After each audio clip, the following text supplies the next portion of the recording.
Na leo tumekuja, tuna wageni muhimu sana ambao wametutembelea. Niko na kijana barubaru Rodney na pia na mwalimu Eli Ngugi ambaye ni mshauri nasaha ambaye amebobea. Na leo tunapenda kuzungumza kuhusu mihadarati. Na tumeanzishwa vizuri sana na Stevo Simple Boy na hiyo song yake poa sana. Kwa hivyo karibuni sana katika show ya leo. Najua wengi wetu wase itakuwa ni show ambayo itawabariki sana na watapata kuelewa kwamba hata kama umejipata katika situation fulani, usione kana kwamba wewe mwisho umefika. Kuna suluhu, there is a solution, there is a way you can be able to get out of it. Na leo ni katika chumba cha Mawaidha show. Kama vile tunaambia, mawaidha hapa ni chungu nzima, na tutaelezewa na kijana Rodney na pia mwalimu nasaha. Kwa hivyo ningependa kuwakaribisha kwa show yetu ya leo.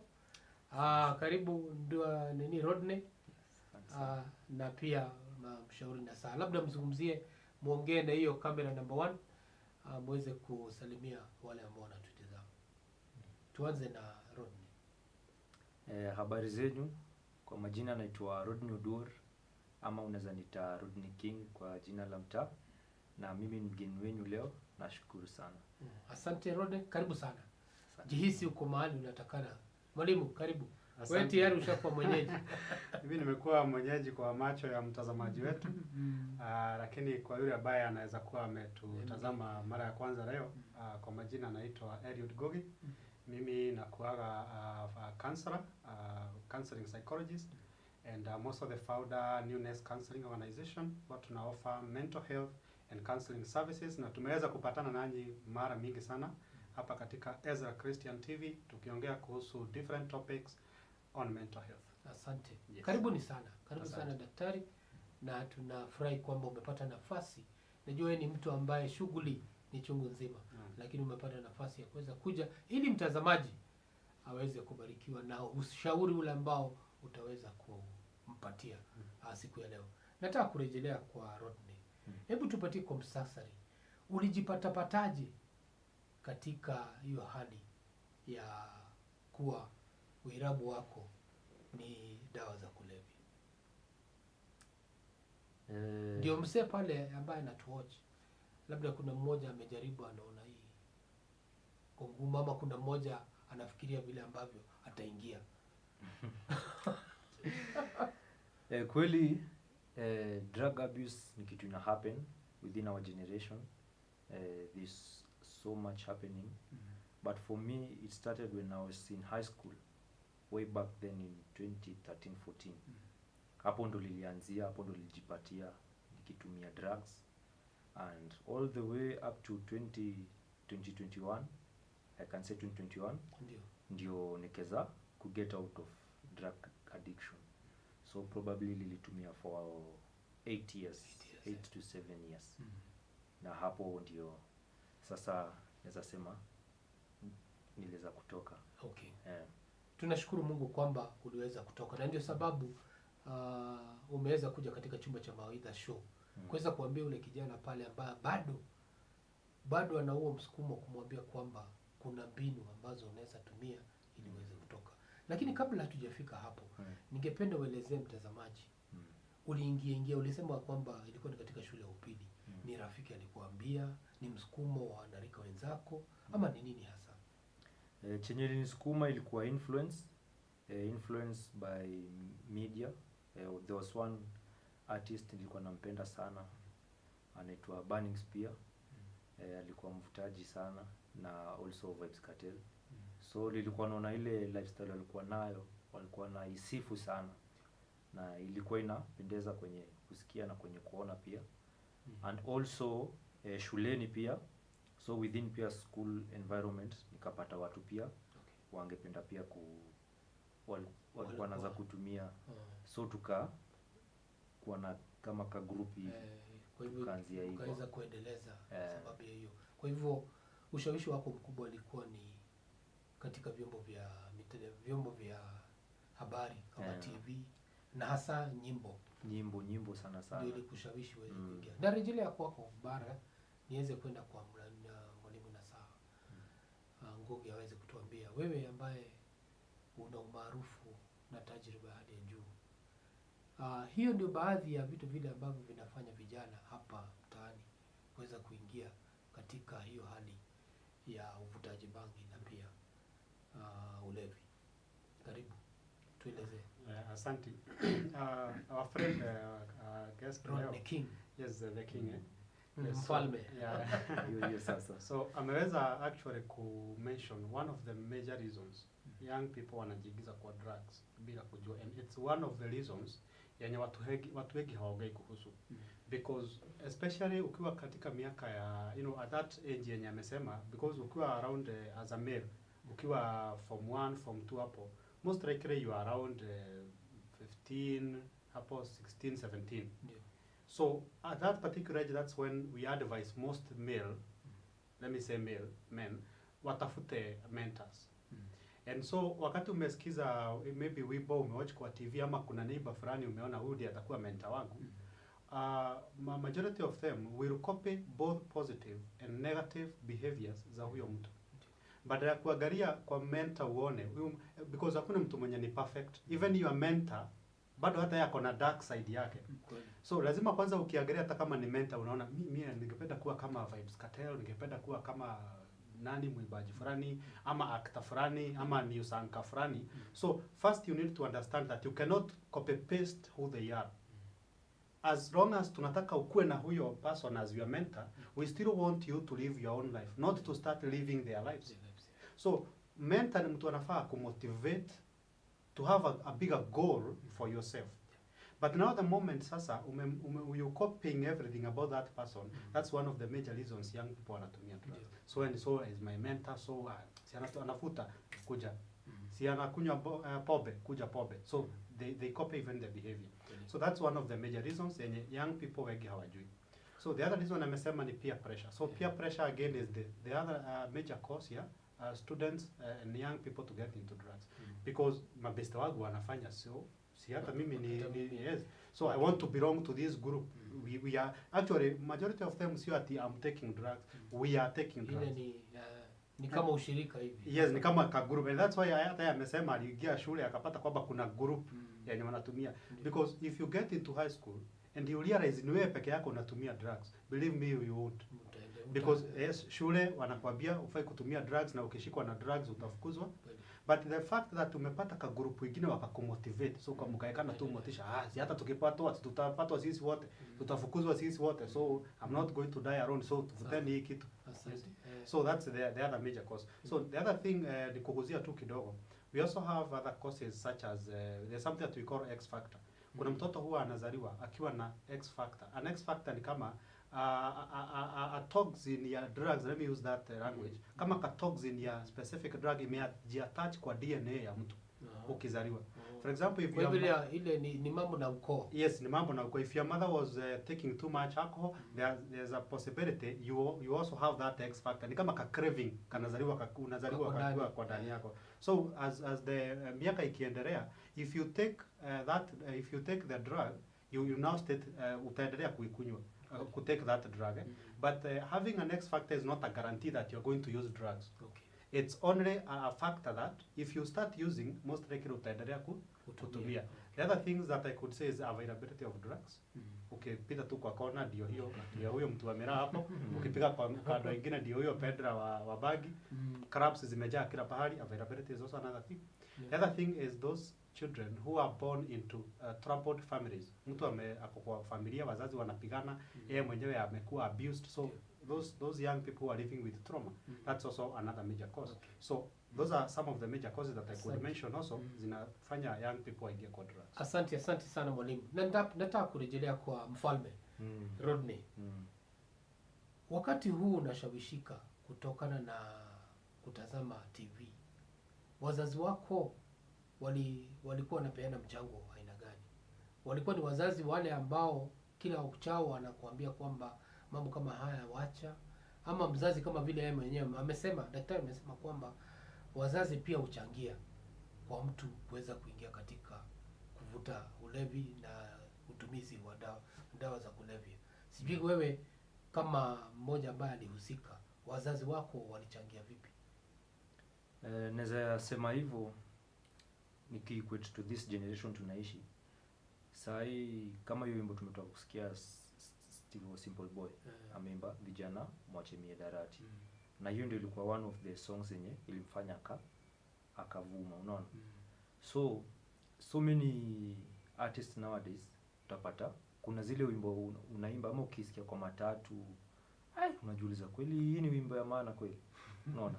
Lakini parents si kama kitambo nasema kuna ile wakati mzazi anakuambia hapana usisikize wimbo masaa fulani, utasikiza wakati mwingine kama ushamaliza kazi za nyumbani. Hivyo ndo saa mzazi alikuwa ananiambia. But utapata hata wakienda nje unasikiza, unaona, ama ukienda kwa wenzako mnasikiza. Na sasa hii inakuwa intense sana because we have so many secular artists in our generation. Na hata ukienda sasa primary schools kama ni fun day ama activity, utapata ukiweka any song mtoto ashaanza kuimba. So hiyo utapata influence from media inakuwa so much, iko juu kabisa. Ile hata ufanye nini kama mzazi unaweza mzuia kwa nyumba but jirani ameweka, unaona. So utapata mara mingi napenda kwenda kwa jirani, unaona. So hivyo ndo naweza sema. But for my parents kuna wakati walikuwa wanakuambia usisikize, sikiza, na hivyo ndio sasa nilikuwa tu na altareli. Naweza sema ni ujeuri kidogo na plus pia maybe kutotililiwa maanani kabisa. Okay. Kwa hivyo unaweza sema kwamba ili mtoto aweze kushawishika, mzazi, serikali na washikadau kadhaa wanafaa kuwa wanafanya kazi yao kwa vile ambavyo inahitajika. Kwa mfano umesema kwamba mzazi anatakana kuwa katika mstari wa mbele. Kuweza kuchunga kwamba maneno yale mtoto wake anayaona katika filamu, TV, anachunga huo muda. Hata zile labda siku hizi wanavalia earphones. Ni vyema kuweza kuangalia mtoto ni nini hasa anasikiza.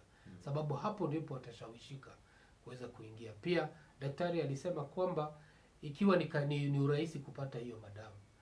Kwa hivyo pia hata kwa shule inafaa walimu pamoja na viongozi wa shule wawe na mikakati kabambe. Labda hata wanaweza weka kama CCTV.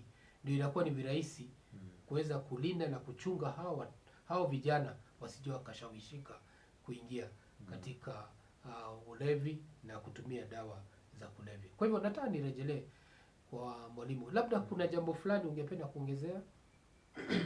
When it comes to parenting, wazazi wana jukumu la kuhakikisha kwamba watoto wao hawajigizi katika mambo ya dawa za kulevya.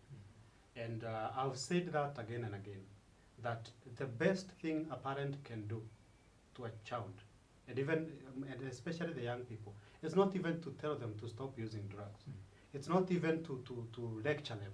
No, it's first of all to make sure that they are not using themselves. We kama mzazi kama hutumii dawa za kulevya, you have a high chance ya kukalisha mtoto wako chini, uweze kumwambia dawa za kulevya ni baya. That's why mimi kama mzazi wako, kama babako, huwa situmii kwa sababu ni baya. Lakini hutaweza kukalisha mtoto wako chini ukiwa mlevi alafu unamwambia pombe ni baya, hata kusikiza. So the first and the most important thing is to be a role model. And mimi huwa naambia those people who are even inspiring to become parents, ukijua tu next year nataka kuoa, waacha pombe mapema. Waacha kutumia bagi mapema. Why? Because unataka by the time huyu mtoto anazaliwa hata waipata pombe ama bagi kwa environment ya nyumbani. So even if they are going to run this behavior, they are going to run from outside. So at that point you have a very high chance ya kuambia mtoto wako usifanye hivi na akusikize. So the other thing, also parents contribute towards watoto kuanza kutumia madawa ya kulevya. I'll just mention. Kuna wazazi utapata wanapea watoto wao pressure sana, especially wakiwa high school. Lazima upate B, brother yako alipata B, sister yako alipata B, wewe uko hapa unapata E, wewe ni ng'ombe nini, all those kind of things. So lazima that pressure akifika huyo mtoto akifika shuleni anaenda ati mama yako anakukerelesha. Ukikunywa pombe akikukerelesha hata utasikia chenye anasema, utakuwa uko sawa. So that's one thing, that pressure. The other thing is what I mentioned about traumas. Wazazi nyumbani wanapigana mbele ya watoto. Others even having the mambo ya kitanda yeah, the sex with in front of watoto. Those are some of the things that zina contribute hawa watoto waanze kutumia drugs mapema. So those are and even you find hata wazazi unaweza kuwa kama mzazi utumii, lakini kuna best yako huwa anatumia, lakini anakujaga nyumbani akiwa mlevi, mnakaa hapo chini unamuentertain. So even me I usually say if I don't want my child to use drugs, I'll make sure none of anybody who is close to me is using the drugs. I may not be using, lakini kuna best yangu mwenye anakujaga huko akiwa mlevi. Meaning I'm entertaining the friend, so their status I'm also entertaining. Kama nakuitikia wewe kama rafiki yangu kukuja kwangu kuwa mlevi, ni kumaanisha kwamba hata ulevi wako na uaccept. So mtoto wangu ataona kwamba dadi huwa hakunywi maybe juu hana pesa ama hapendi pombe, lakini juu ana entertain watu wengine wakikuja nyumbani wakiwa walevi, so hana shida na pombe, so sinikunywe. So that's also something else that most parents usually ignore. Asante sana mwalimu, umeongea vizuri sana. Mtazamaji ambaye anatuangalia, tumeona kwamba kwa muhtasari ni kwamba wakati kijana anajihusisha katika dawa za ulevi za kulevya ama ulevi, kuna msukumo kutoka mahali fulani, na hasa wale ambao wana wazazi, tumeelezewa kwamba mzazi hako katika mstari wa mbele. Kama hautaki mtoto wako ajihusishe na mambo kama, basi wewe usiwe ndio wa kwanza, yeye ataanza kuiga. Na tukaelewa pia kwamba role model, sijui vijana wangapi sasa hivi wanaweza sema baba zao they are role models. Naona sitaki kunywa dawa za kulevya kama babagu. Naona Rodney anacheka, sijui nirejee kwake atuambie mbona unatabasamu. Kwani wasee wengi hawatambui wazazi wao kama ma role model. Hiyo ndio ukweli, iko ukweli wa mambo. Si kama kitambo ati nikikuwa mkubwa nataka kuwa kama baba yangu. Utapata mtu anaiga mtu hata wa nchi nyingine ama mtu wa familia nyingine, kwa maana anaona vile familia yao imejipanga, hivyo ndo nataka kukua. Lakini kama mzazi, ukaa ufikirie, unajiuliza. Haya wazazi sasa mmetiwa changamoto kwamba vijana wengi hawatamani kufuata mifano yenu. Na tuelewe kwamba mzazi ana mchango mkubwa katika kutoka 1 hadi 10. Mzazi ana mchango wa karibu 6, alama 6 kwa 10 ya vile ambavyo mtoto wake ataibuka kuwa. Kwa hivyo ukiwa wewe hauwezi kuwa role model wa mtoto wako, basi kuna uwezekano huyo mtoto aanze kuingia katika uirabu wa ulevi na kutumia dawa za kulevya. Wacha nirejelee kwa mfalme atuelezee. Ndio uliingia katika kutumia hizo dawa, lakini kuna wakati iko siku moja ilifika ukasema hizi dawa mimi naona ni kama nimefika mwisho. Hebu tueleze. Nikijaribu kufikiria kwa muhtasari tu, najua hadithi ni ndefu, lakini sababu muda uweze kutomea tu kwa muhtasari yale mambo ambayo ni muhimu, alafu mtazamaji ataweza, labda kuna mmoja ambaye yuko katika hiyo hali sahihi, na labda kuna maneno unaweza kumwambia na aseme kweli hii kipindi cha Chumba cha Mawaidha imekuja kwa wakati ule ambao unahitajika. Karibu. Asante. So once again, nimejaribu kuacha mara mingi, sitadanganya. Watu wengi wakiniona wanadhani angalia changa tu na ikaisha. Hapana. Imekuwa process, but I will share briefly. So for me nimeenda rehab mara 3. Na singefikia ya 3 kama ningesikia. Unaona? So hizo ndio mara 3 nikumasha siku nasikia. Nilikuwa naenda na nipata narudi. But hii ya 3 ilifika wakati nikasikia mvuto kwa moyo wangu. Na nikaona yenyewe kweli hii maisha vile inaendelea haifai. Na hiyo nikikumbuka kuna mtu aliniambia pale tulikuwa mahali tunapanga foleni tukilipa services. So vile nikikuja alisikia hiyo harufu, pia alikuwa ametoka. So akasikia harufu, akaniangalia, akajaribu, akakuja akapata nafasi ya kuniongelesha. Akapata ile ujasiri kuja kukuongelesha. Na akaniambia, naona wewe ni kijana tu, hata mimi nilikuwa kama wewe. Lakini vile umekuja, unakaa umevuta sana. Ilikuwa bangi hiyo wakati. Nikamwangalia nikasema, amejuaje? Mpaka mara ya kwanza ndio sasa mtu kama amekwambia hivyo ulizana. Mgeni hata unashangaa. Labda ni polisi anakuja akushike. Lakini akaniambia hapana, mimi si mtu mbaya, mimi nataka tu ni advice. Sasa hii angalia age yako na ujiweke miaka 10 mbele. Hivi ndio unataka kukua miaka 10. Ni pesa ngapi unatumia? Unaona? So nikatoka hapo, ndio hata sikusikiza maneno yote vile alisema. Kwa kuna point fulani alisema kwa maneno yote hujasikia, lakini kuna mbili zilinigusa. Miaka 10 ndakuwa wapi? Unaona? Na hivi ndio ningependa niishi na ni pesa inapotea. Sio ilibaki kwa akili yangu ikishinda kile. Ilikuwa inarudia tu. But sasa coming to 2021 nikaamua nijipeleke kanisa. Kuna mvuto ilinisukuma sana niende kanisa. Juu hiyo wakati pia ndo corona imeshika sasa. Kaoga fulani kwa watu. Unaona? So watu wako hivi. Ama dunia inaisha. So pia nikakaa nikaangalia nikasema maybe pale ndio itaweza kunisaidia. So kwenda kanisani hata sikuwa nimeambia mtu natumia. Nimekaa hapo but eventually within that environment nikaweza kupata watu wa kushare nao. Nikamwambia yenyewe hii ni challenge napitia na ni kitu ningependa niweze kuacha. So from then akaniambia niache kwanza na friends. Friends ndio wanachangia kabisa. Afu cha pili nisikize injili. Injili mara kwa mara nikisikiza itaweza kunisaidia. But sasa unapata ndio as much as ameniambia hivyo, nikirudi nyumbani narudi kuvuta. Unaona, nikirudi nyumbani narudi kuvuta. Nikawa na ile guilt na ile, lakini nataka kuacha na nashindwa kuacha. So nakumbuka kulikuwa na one service, ilikuwa very powerful service. That was the service I was delivered from. But eventually after the service, usiku yake sijui nini ili happen. Sasa juu ni kwa mkutasari sitashare yote.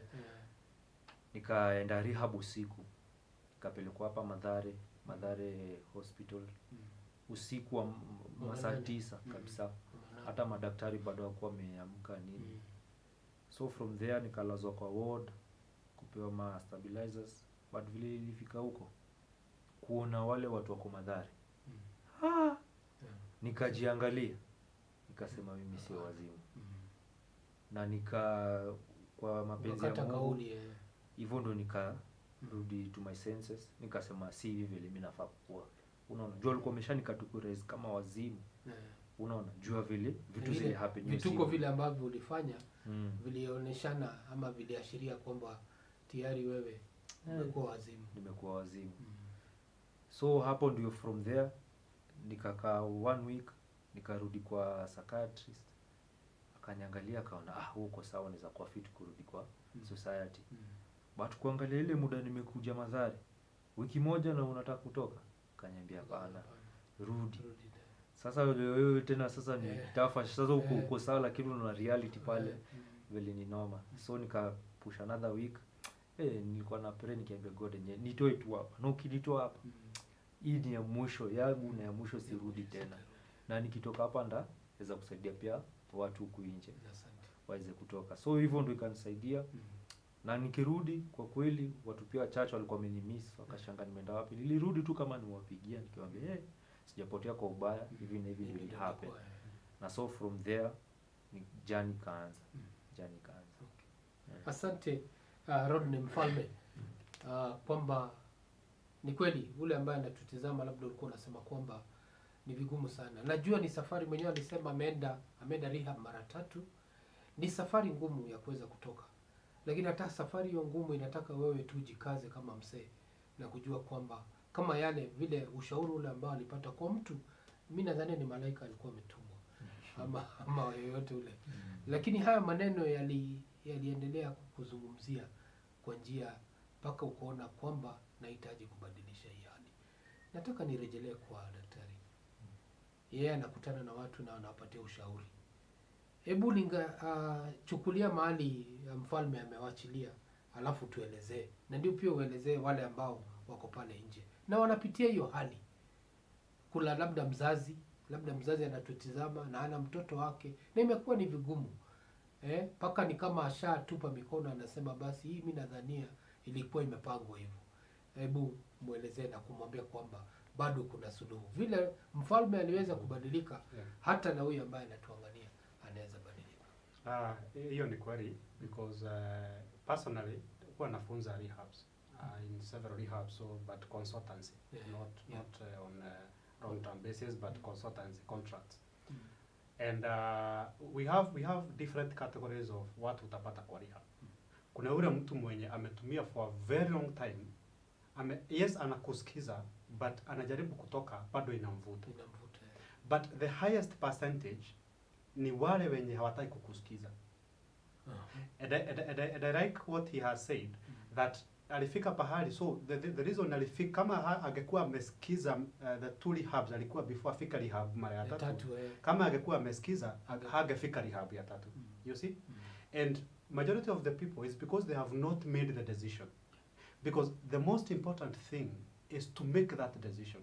Amesema vizuri, akasikia tu kitu from ndani kwa roho ikamwambia, now this is the last time I have to go back and stop this thing, niende kanisa and all that.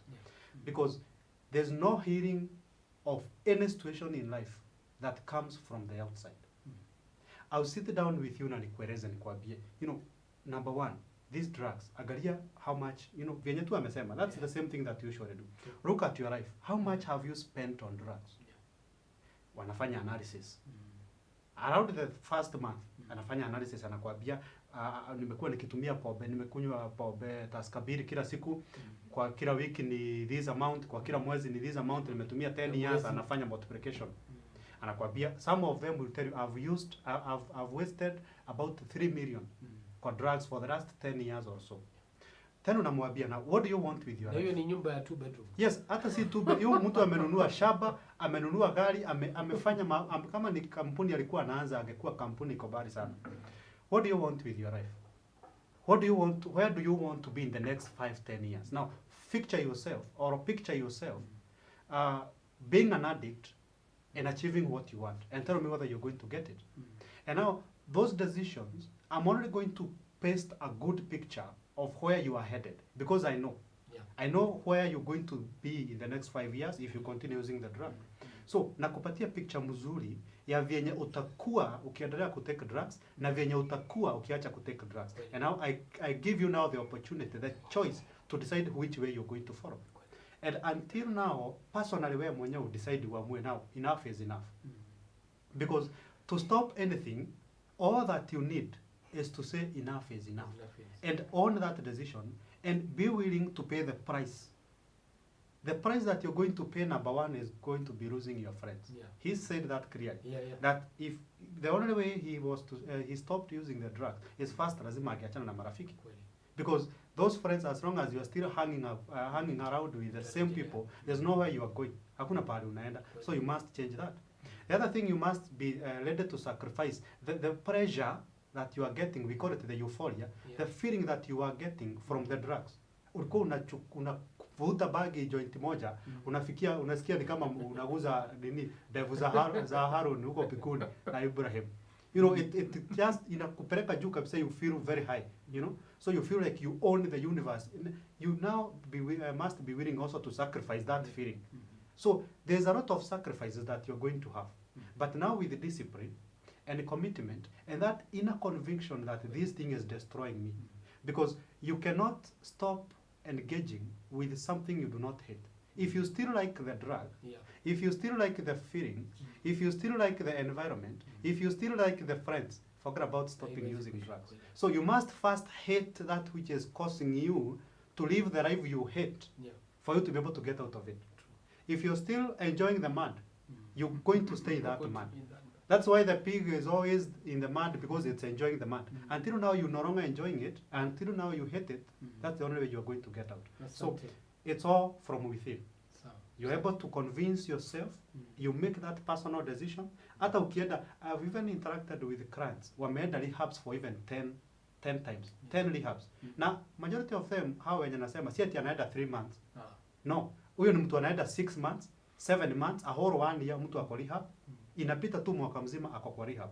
But it's until you make that personal decision there's nobody else who is going to help you. We can only come in and show you the way, but you must be willing to take the way. Tunaweza kuonyesha njia na lakini nawe bado uamue kupita ya msitu. Yes. Asante sana mwalimu, umezungumza kwa uzuri na ukakadiria mambo yale ambayo huyu ambaye anajihusisha na dawa za ulevi, hatua zile ambazo anatakana kuchukua, na nimezishika kwa uzuri sana.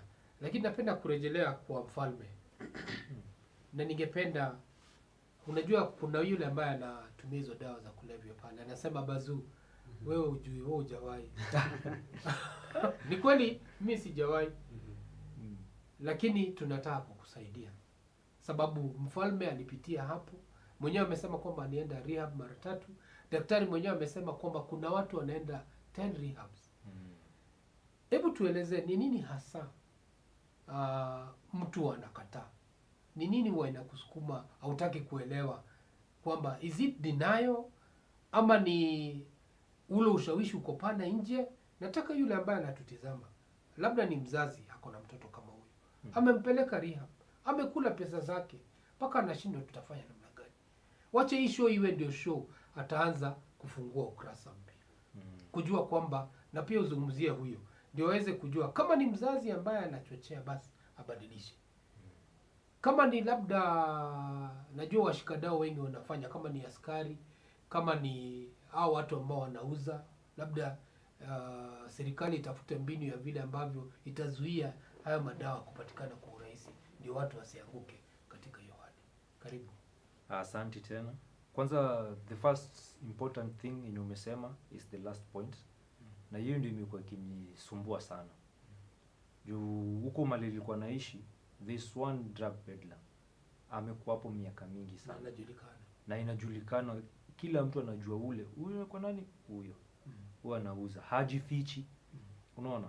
So sorry to say but serikali hapo itachukua mkono. Unaona? Juzi niambia huyo mtu amekuwa hapo kama miaka 20, 15 years akiuza tu.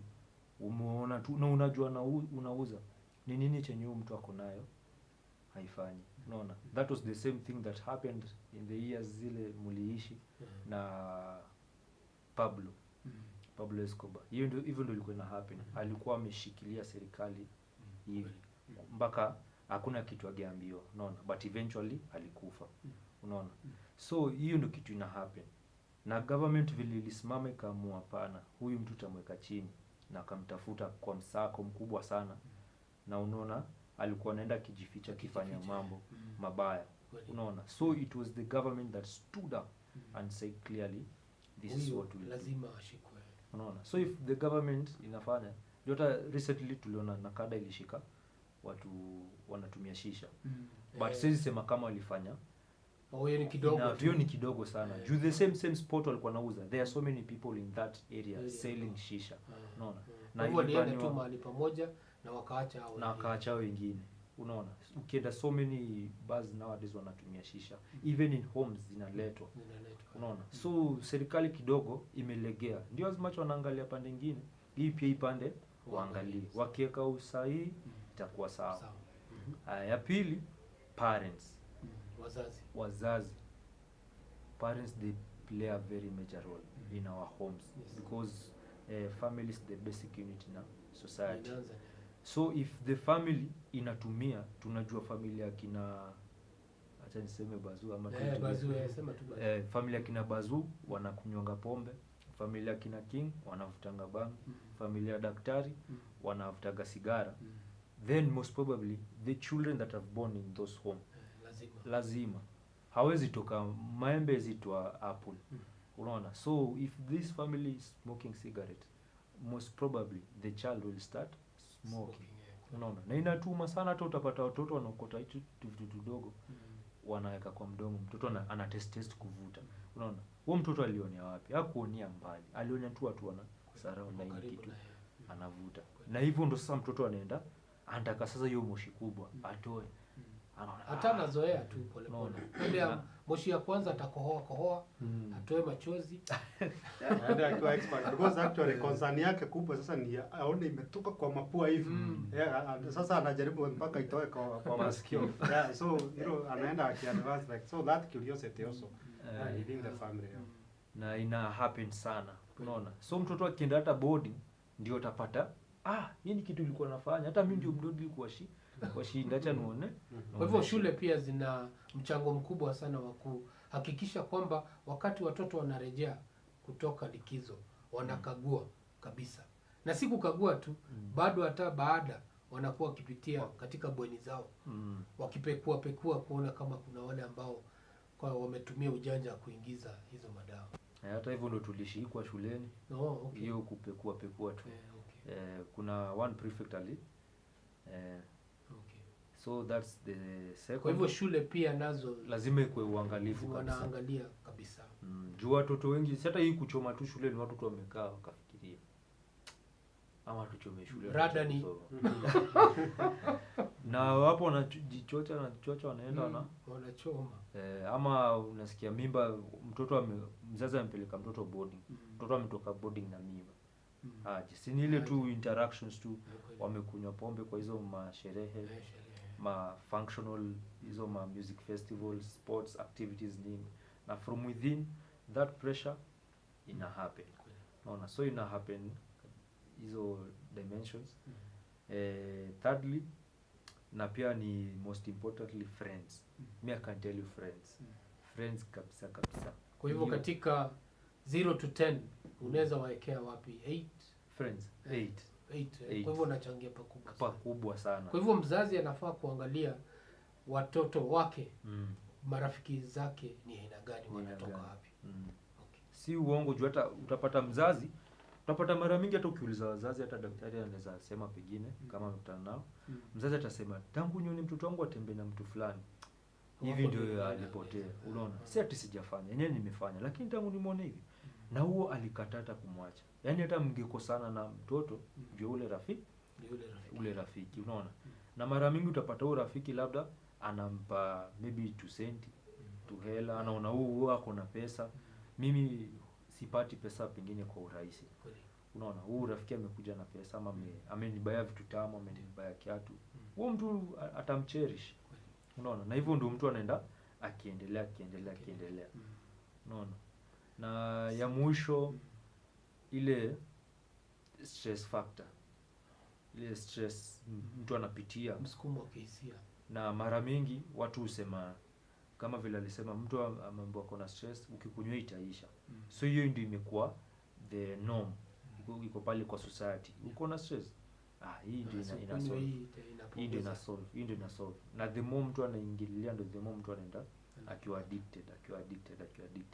Na hizo ndio vitu zinafanyika kwa society. Okay. Asante sana Rodney Mfalme kwa kuweza kutupatia kwa muhtasari na hata kuweza kutuelezea yule ambaye anatutazama kwamba hii ndio hasa inachangia kwa pakubwa, na ndio inafanya kwamba unapata mtu anarejelea katika rehab, kila wakati anarejelea katika rehab, lakini kuna ile wakati inafika ambapo sasa unaelewa kwamba hii maisha siwezi kuendelea nayo tena. Narejea kwa daktari aweze kupeana, amekuwa akitembelea rehabs na kuna wale success stories kama vile Rodney Mfalme mwenyewe amesema.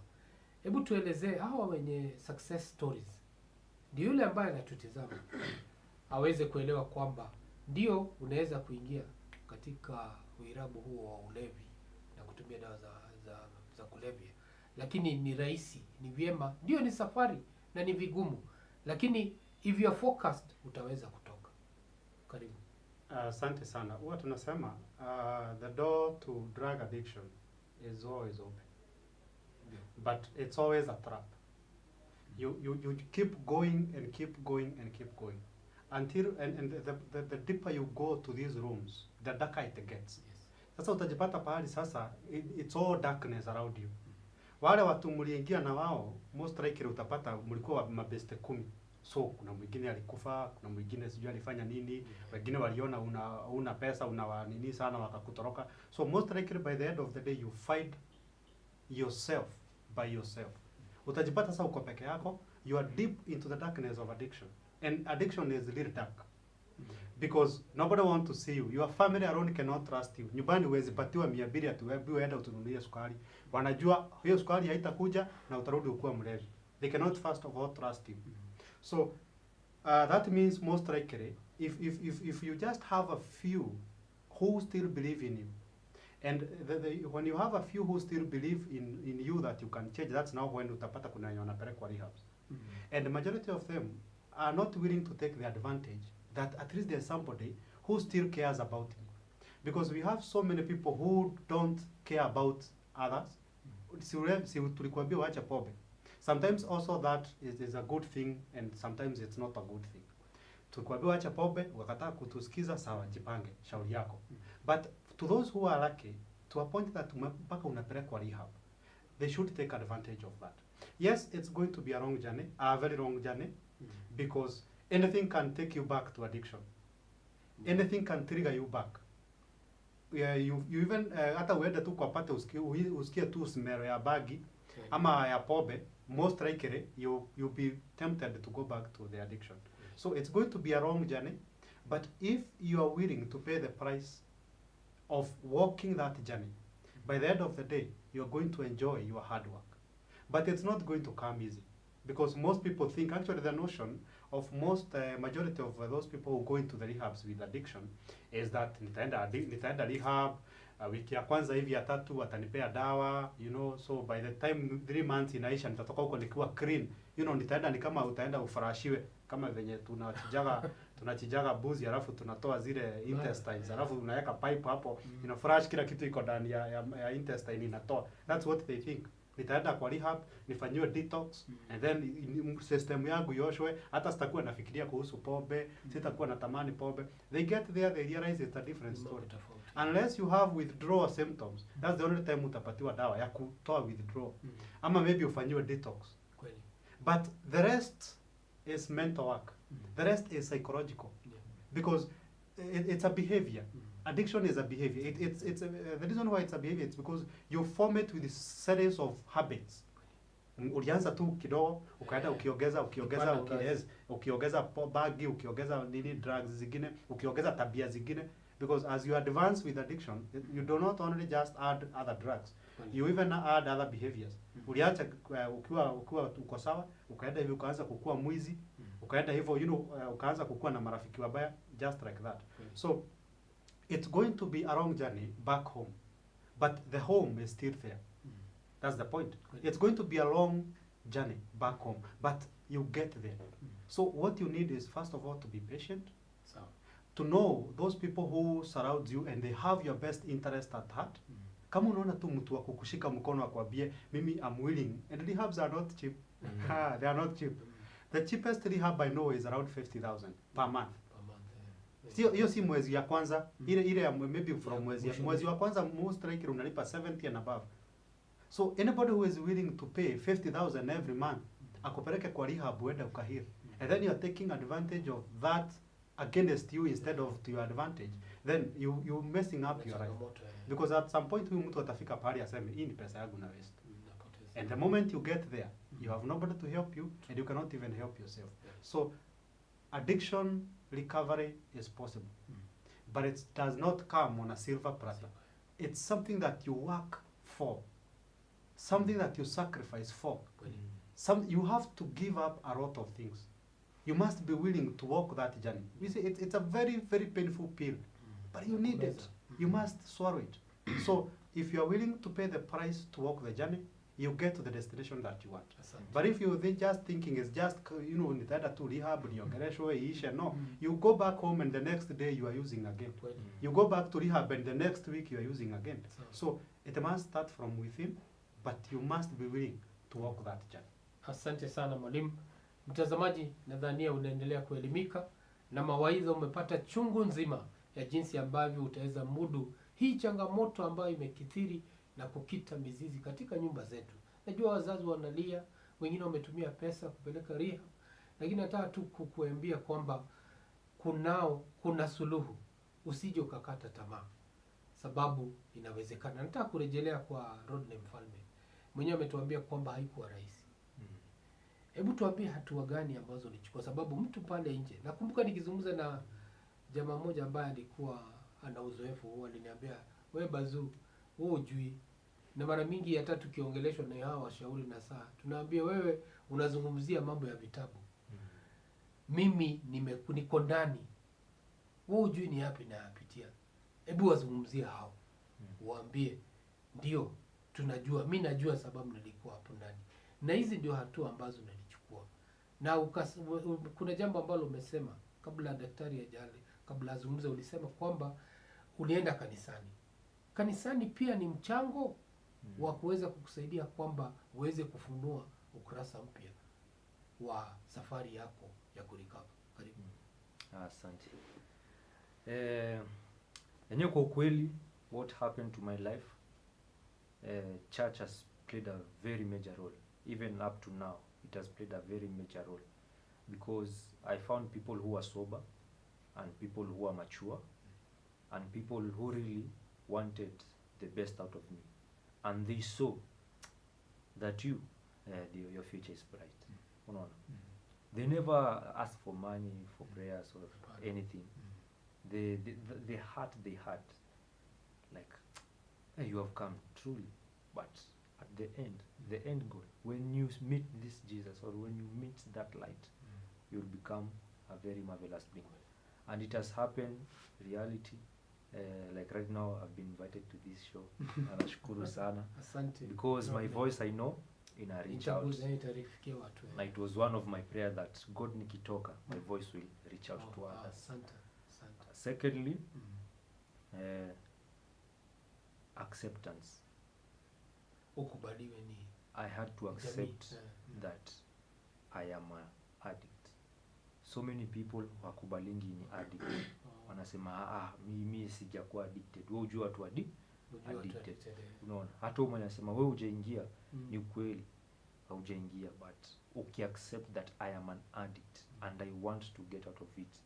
That's the first basis of you getting out. Okay. So it reach a certain point that truly even nikikosa kuna vile ningereact. Unaona? So nikakubali, like literally this is a problem, and I have to be helped out of it. Siwezi jisaidia, lazima nisaidiwe.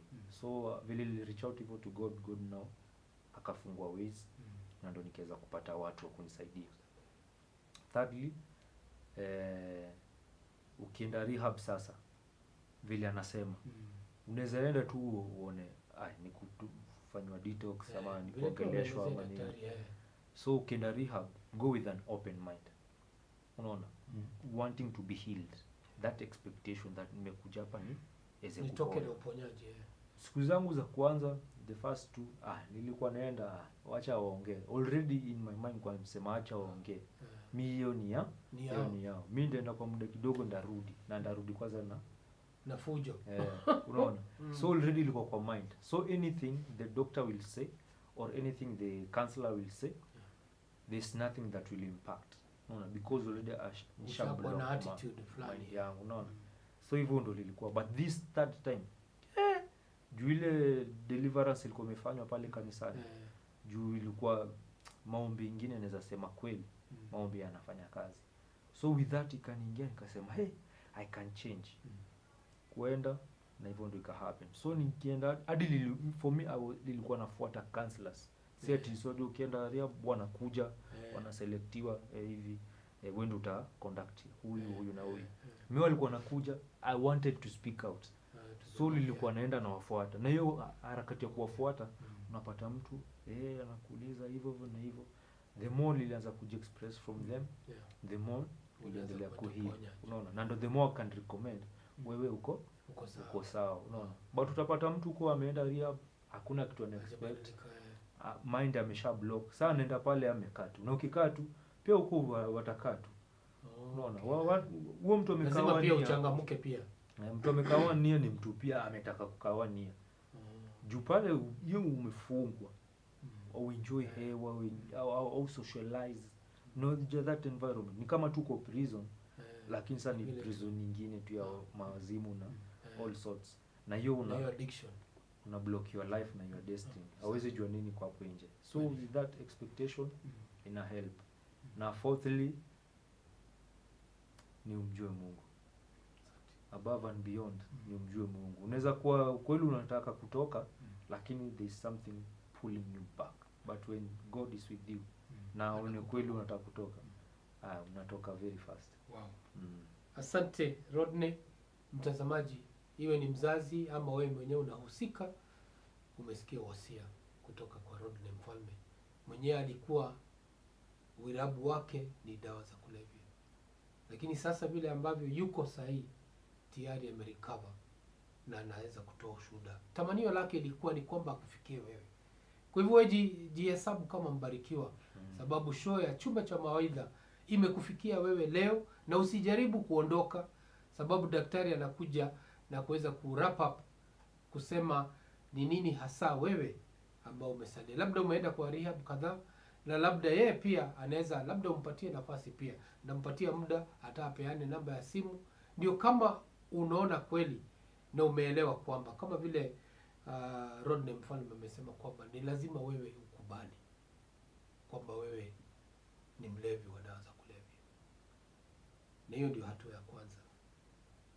Ya pili ni wale marafiki ambao uko na wao, uachane na wao kabisa. Na nimalize na ya mwisho ambao amesema bila kuwa na Mwenyezi Mungu itakuwa ni shida sana, sababu yeye ndio atakushika mkono na unatembea. Najua wengine wanasema wewe Bazu, sasa hizi vitu gani unatuambia? Lakini ukweli wa mambo ndio huo, sababu tayari Rodney mwenyewe anasema na mdomo wake ndio alikuwa anabugia, lakini sasa yeye ile jambo anabugia sana ni roho wa Mungu. Hey. Karibu daktari. Asante sana. So thank you my family for sharing that story. Because we usually tell people, and that's the fact, that addiction is a journey. To become an addict is a journey that you have walked for a given period of time. Recovery is also definitely going to be a journey. So if addiction is a journey, so is recovery. If you do not snap into addiction, you cannot snap out of it. It's like mtu anataka apande nyumba to the 10th floor. Pole tu ametumia stairs, lakini akifika 10th floor kushuka anataka aruke, utakufa. You're going to die. So you must also take the stairs down hard ground floor. Yenye tu umepanda juu ndivyo utateremuka. And most likely safari ya kuteremuka itakuwa gumu sana. Because wakati ulikuwa unapanda, ulikuwa na marafiki wengi walikuwa wanakusukuma, walikuwa wanakununulia pombe, ulikuwa na familia walikuwa wanakupenda, wanakupea pahali pa kuishi, wanakupea chakula. But wakati unateremuka haupewi chakula, hakuna mtu anakulipia nyumba, wale marafiki wote wamekutoroka. So hiyo njia ya kuteremuka sasa, it's going to be more challenging. But the question is, how much are you willing to sacrifice to be able to get that? Yeah. Between your life, the future, the so-called, what people call a future or destiny, between your destiny and these 5 minutes of pleasure, 1 hour of pleasure, among those two, which one is more significant than the other? And then now you get to choose. Because at some point, we will just say, ni sawa, if that's the road yenye umeamua ku travel, then we have no otherwise. We just have to let you go. Because personally, I even advise parents. I don't see the point ya kupeleka mtoto rehab mara moja, 2, 3, 4, 5, 15. You must really have a very big heart. That wewe maisha yako for the last 20 years imekuwa kwenda kazi kutafuta pesa ya rehab, kwenda every weekend kuvisit mtoto kwa rehab. Kwani what did you give birth to? Ulizaa shida. So you brought up, ulizaa mtoto na ukambring up, but this child has become the center of your life. You've stopped living your life. You've started living maisha ya mtoto wako. Because now ukiamuka asubuhi mtoto wangu wako aje, simu rehab. Ukiamuka asubuhi unapigiwa simu hujalipa bill ya rehab. You see? So everything is all about you. Sometimes mpaka huwa naambia mzazi now, at some point you have to teach this child a lesson. Because now uliacha kuishi maisha yako for the last 10 years, for the last 20 years, unaishi maisha ya mtoto wako. Hebu kwanza muachilie, let's see what's going to happen. Kwanza achana na yeye kidogo, muachilie tu, let's see what's going to happen. Because now you've stopped living your life, umeishi maisha yake. Miradi ulikuwa nazo kwa nyumba ulikuwa umejenga imefika rento, uliachia hapo for the last 10 years. Your life also has to continue. Huyu mtoto umemfunza vizuri, ukamfunza tabia mbaya, hako kusikiza. So you cannot be blamed for their fate. You cannot be blamed for their, ignorance. So if you're into addiction, there's hope for you. But this hope is the hope which you are willing to work for. There's no manna in addiction from heaven. No. You must be willing to till the land, to kupalilia mpaka ifike harvest time. So be willing to walk the journey. And if you have made the decision to stop using drugs, you don't need a rehab. You don't. Yeah. Because for him, the 3 times that he was in rehab, believe me you, the moment yenye aliamua nitaacha drugs, hakuna hata kitu ya moja ilikuwa ati ya muhimu sana alisoma kwa rehab ilimsaidia at that particular time. Hakuna hata ile kitu kubwa sana. Because to make a decision, you don't need anybody. The same way most likely you didn't need anybody to make the decision to start. The only person you need is you. Ukae chini tu uamue, now this is the end. I stop today and you can. You say nimeacha leo ni hivyo. You're going to stop. Because it's what you tell your mind. Ukiamua umeamua ni leo, it's going to end at that particular time. But because you still want to hold on to the friends, you still want to hold on to the parties, utaki kumiss kwenda parties, you still want to hold on to so many other things, we call them reservations. You still have some things that you want to reserve to yourself. Mimi niko na anger issues, na anger ndio inafanyanga ni take pombe, but napenda anger sana, so sitaki kuachilia. You see, I have some unforgiveness, na sijasamehea wazazi wangu, and hii unforgiveness ndio inafanyanga ni take pombe, but I'm not still forgiving. If you still have reservations, you're not going anywhere. So you must first be willing to walk the journey. And I know places that unaweza saidika.